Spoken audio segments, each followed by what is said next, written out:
question in different ways. What makes someone worthy of godhood? Is it strength? Is it sacrifice? Is it willingness to burn yourself alive so everyone else can stay warm? Because if we're being honest, that's basically job description for Archon in Natlan. And nobody in Teyvat knows more about burning than the guy who literally cannot die. I'm talking about Capitano, the captain. First of Fatui Harbingers, former Sentinel Knight of Khaenriah, and only man in Teyvat who can get his heart literally stabbed by a god and walk it off like he stubbed his toe. This guy fought Mavuika to a standstill, absorbed souls of countless fallen warriors into his modified heart, and eventually sacrificed himself by merging with Lord of the Night to save Natlan's Ley Lines. And he did all of this while technically being antagonist. But here's what keeps me up at night. What if Capitano hadn't come to Natlan to steal Gnosis? What if he came to claim throne itself? Not as a conqueror, but as a replacement. What if, when Mavuika's flame began to gutter, when Night of Falling Fire reached its darkest hour, it wasn't Mavuika who stepped into sacred flame but Thrain? Man who had already lost everything, who couldn't die even if he wanted to, who carried memories of a dead nation in his chest like a second heartbeat. Welcome to Iris Nexus. Only 5% of our viewers are subscribed, so if you're a fan of the video, please like and double check if you are subscribed. And with that out of the way, let's get into the video. To understand how this could even happen, we need to talk about what makes Capitano so uniquely suited and uniquely cursed for this role. See, in original timeline, Capitano arrives in Natlan with a singular purpose: obtain pyronosis for Tsaritsa, standard Fatui operating procedure. Show up, make trouble, steal God's candy, leave. But Capitano isn't standard anything. He's First Harbinger for a reason. And that reason isn't just his combat prowess. Though let's be real, the man makes Tartaglia look like a kid with a water gun. No, what makes Capitano dangerous is his moral absolutism. Wanderer called it out, absolute righteousness is a latent hazard. And he's right. Capitano doesn't do gray areas. He doesn't do compromise. He sees a problem, he solves it, and if solution requires him to break every bone in his body twice, well, he's already done that. He's a walking corpse, literally. His face is scarred beyond recognition by abyssal corruption. His body is in a state of constant decay thanks to Ronova's curse of immortality. And he's been carrying souls of his fallen comrades inside his modified heart for 500 years. And he never once complained about it. Not really. He just kept fighting, kept serving, kept being ever-righteous captain, brave and fearless captain, nigh invincible captain. Until one day, he meets Mavuika and realizes that she's basically him with better hair and a motorcycle. Mavuika tells him during their fight that she felt like she was fighting pinnacle of human strength. She considers them so evenly matched that a true battle could go either way. And that's when it clicks for both of them, they're same. Two warriors who've been burning themselves alive for centuries to keep others warm. The only difference is that Mavuika chose her pyre. Capitano had his forced upon him. So what if, in that moment of recognition, something shifts? What if Capitano doesn't just see Mavuika as an obstacle to overcome, but as a successor who doesn't know she's failing? Because here's the thing, Mavuika's plan in original timeline is fundamentally flawed. She knows it, we know it, Talking Emergency Food knows it. She's going to burn herself out, literally, and then what? Another Archon steps up? Another 500 years of solitary confinement in sacred flame? Another lonely vigil while everyone you love dies around you? Capitano looks at that and sees something he's already lived. Endless duty, isolation, slow erosion of self until you're more symbol than person. And he thinks, maybe, just maybe, there's a better way. But to become Archon, someone has to not become Archon. It's Night of Falling Fire, but worse. Abyss isn't just attacking, it's winning. Expalank, previous Pyro Archon, has fallen. Sacred flame is guttering so low that children in farthest tribes can feel cold creeping through their windows. Night Kingdom is bleeding into reality, and Lord of Night is screaming across every ley line in Natlan. Mavuika stands before flame, ready to do what she was always going to do. Step in, bind herself, become eternal battery that keeps her people alive. She's already said goodbye to her family in her heart. Already accepted that she'll never taste grilled meat again, never hear Sitlali's terrible drinking songs, never feel sun on her face without it being filtered through divine fire. But then he's there, Capitano, Thrain, the captain, standing in doorway of temple like a ghost who forgot he's supposed to be haunting somewhere else. His armor is singed from fighting through abyss to reach this place. His elite soldiers are dead or dying outside, having held lines so he could get here. And in his hand he carries something that makes Mavuika's breath catch a blade that once belonged to Aizu, her predecessor's closest friend. Man who taught Capitano everything about Natlan's sacred secrets. Mavuika, you're late, Khaenriah. If you've come for Gnosis, you'll find it's about to become very hard to reach. Capitano, I'm not here for Gnosis, Archon. I'm here for your job. Mavuika, my job? Capitano, you called it an oath once. A promise to burn until there's nothing left but ash and then keep burning anyway.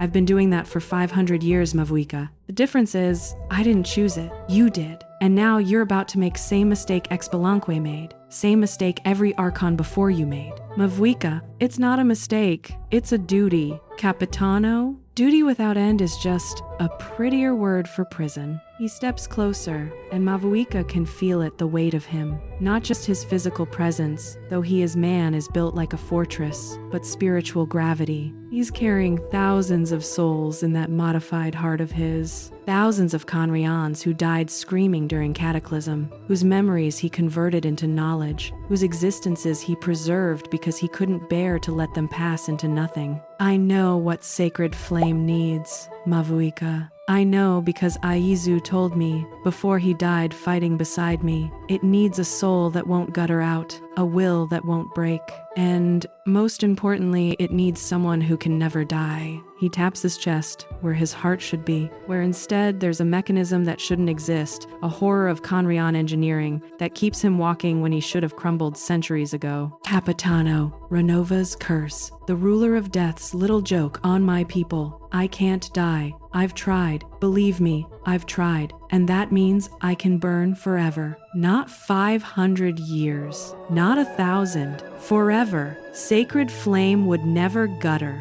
Night Kingdom would never breach. And you, he gestures to her, this woman who should be his enemy, who he's fought to a standstill, who represents everything his nation lost. Capitano.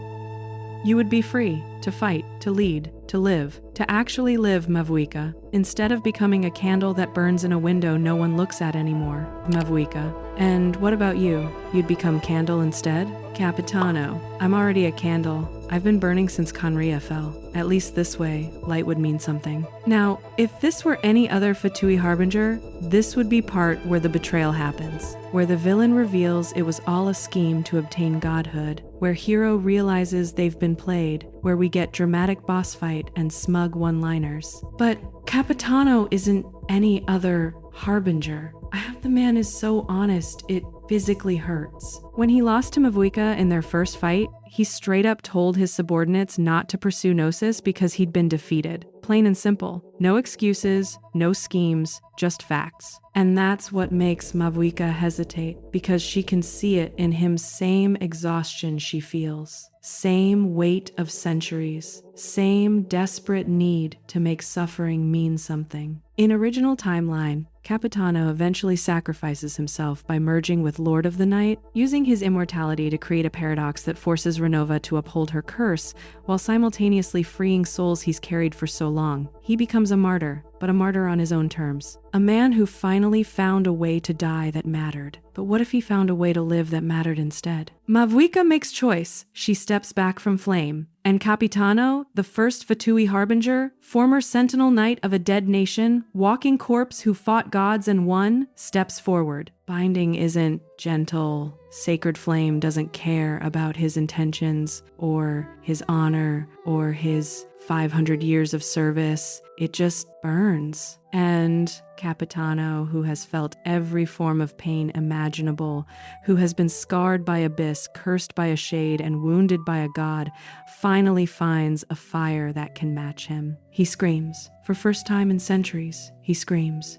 Not because of pain, though there is that enough to shatter mountains, but because of release. All those souls he's carried, all those memories, all that weight, sacred flame takes them, not as destruction, but as fuel, as purpose, as finally, a place to rest. When binding completes, Capitano doesn't look like Capitano anymore. His armor, that distinctive black and gold Khaenriah design, has been reforged in pyro energy. 4-pointed star on his helmet burns with inner light, and his eyes, those eerie dark blue eyes that Mika once described as glowing with uncanny aura, have become something else. Something that looks at world and sees not enemies to defeat but people to protect. Capitano? Well, that was warm. Mavuika, you're smiling. I didn't think you knew how. Capitano? I'm not sure I am. My face may have melted slightly. Is this what being a god feels like?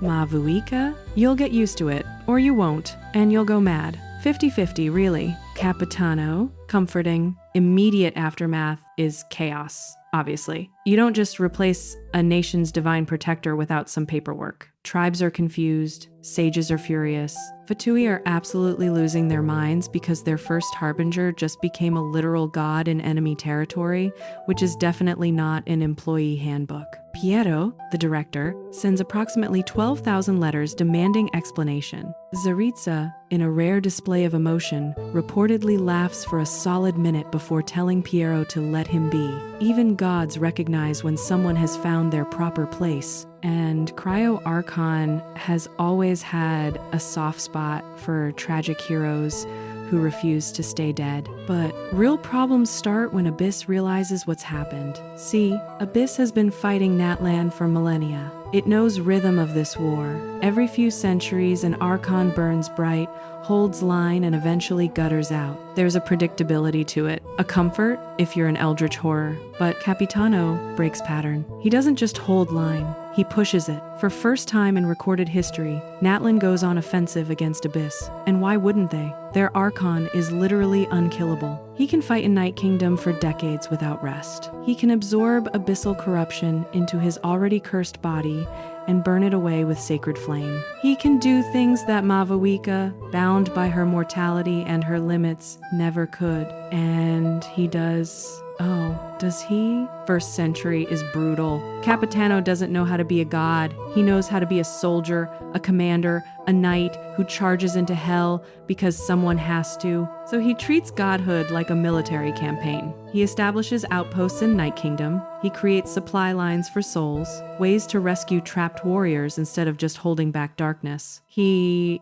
turns eternal defense of Natlan into an eternal siege, and slowly, painfully, Abyss begins to recede. But here's where tragedy starts creeping in, because Capitano, for all his strength, is still human, or he was once. And sacred flame doesn't just take your body, it takes yourself. Mavuika warned him about this, how isolation wears on you, how divine perspective shifts your thinking until people start looking like mayflies, flickering in and out of existence so fast you can barely learn their names. How weight of every choice, every life saved or lost, accumulates until you're not a person anymore.